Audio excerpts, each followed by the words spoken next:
On en arrive à notre dossier de ce 20h. Ce soir, je vous propose de faire une incursion dans l'univers des jeux de hasard. Quels sont ces jeux? Comment expliquer l'engouement autour? La Loterie nationale de Côte d'Ivoire fait face aujourd'hui à une concurrence qui vient d'ailleurs. Mais comment la LUNASI y fait face pour tenter de garder le monopole sur le terrain? Élément de réponse dans cette enquête réalisée par Salima Toudia et Adama Kone. Véhicule de luxe, villa, c'est avec fierté que Abou nous montre ses réalisations. Donc vous regardez, toute la terrasse là, c'est moi j'ai mis ça. Ça vaut même pas un mois d'abonnement. Depuis 2004, ce quinquagénaire dirige un business qui lui rapporte des millions par mois. Abou à la côte à Aboisseau. Il emploie des milliers de jeunes appelés coupeurs.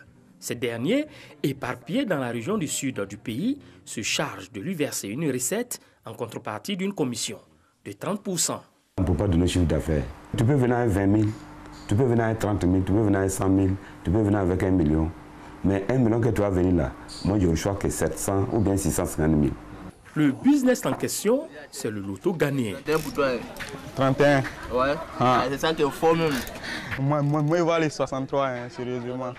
Un jeu de hasard dont le tirage se fait uniquement au Ghana, d'où l'appellation loto ghanéen. Hormis cet aspect, toute l'organisation se fait en Côte d'Ivoire.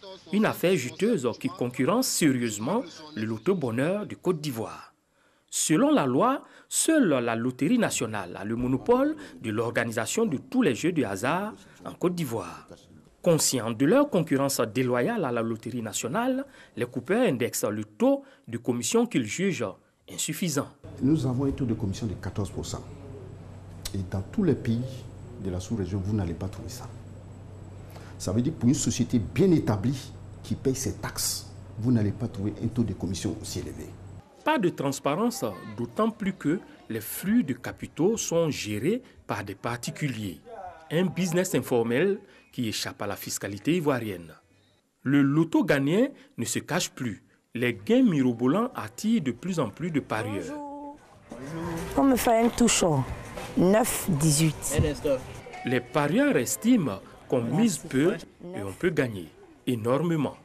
C'est plus le loto ghanéen qui gagne parce qu'avec 250, j'ai 5 000 francs de cagnotte. Or, avec le loto bonheur de Côte d'Ivoire, avec 500 de mise, il faut gagner 3 000 et quelques, je pense. Nous avons fait la comparaison pour vous.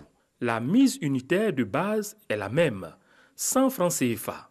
Les gains varient de 5 000 francs CFA à l'infini pour le loto bonheur, comme pour le loto ghanéen.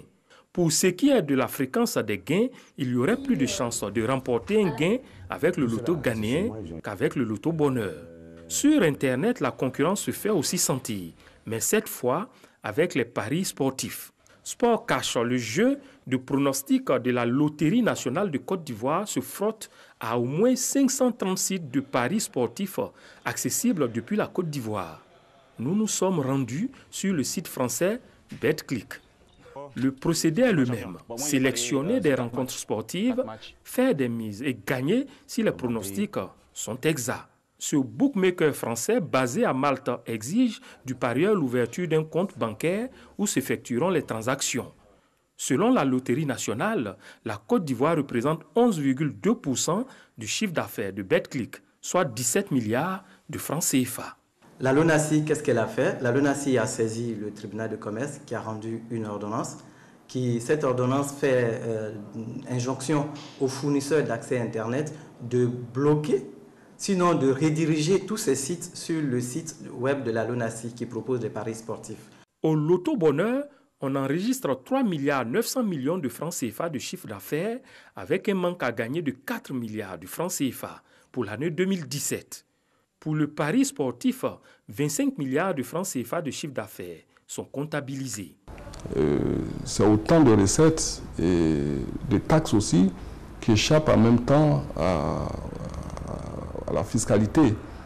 Il faut que le monopole de la LUNASI soit renforcé. Il faut que l'État mette les moyens à notre disposition pour réprimer les sites illégaux.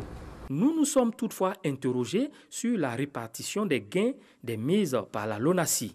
50 à 60% du chiffre d'affaires revient au TRJ Taux de retour aux joueurs, 10% du chiffre d'affaires brut pour la redevance, 10% pour les partenaires techniques et les commissions réseau et enfin 30% pour assurer les charges internes et réaliser les œuvres sociales.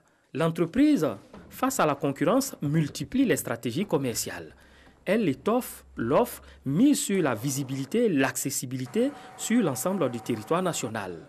Sur le terrain, la traque aux fraudeurs se poursuit et la LONASE attend de l'État que les lois soient adaptées aux réalités actuelles.